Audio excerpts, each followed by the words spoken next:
Didier, on est devant ton kayak et ton installation de moteur électrique. Donc tu vas nous dire un petit peu comment tu as fait pour confectionner tout l'ensemble sans toucher au kayak et comment ça fonctionne. Ok, bah c'est tout simple. Au cahier des charges, j'avais le coût le moins élevé possible, avec du matériel d'occasion et de la récup.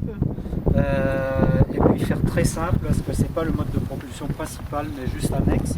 Je destinais à l'eau douce, mais j'aurais jamais le temps d'y aller, donc je l'ai quand même réalisé, et voilà ce que ça donne. Donc le moteur en place, complètement désossé, avec un câble d'alimentation, un boîtier qui abrite la batterie, et la dérivation ici, à côté du siège de la commande du variateur, marche avant, marche arrière.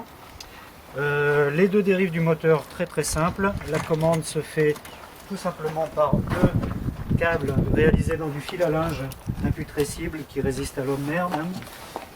Commande au pied, c'est tout simple. Déjà vu sur internet, hein, j'ai rien inventé, je me suis inspiré de modèles existants.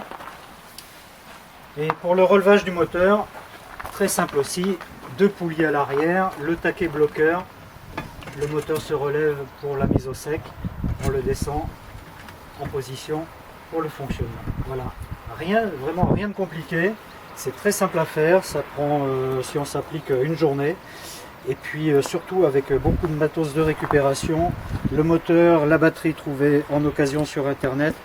Le coût total, pour vous donner un ordre d'idée, moins de 300 €. Voilà. Et c'est très fonctionnel. Si j'avais le temps, je vous ferai une petite démo en démontant simplement un axe ici à l'arrière, les deux fixations prévues d'origine chez RTM pour les stabilisateurs.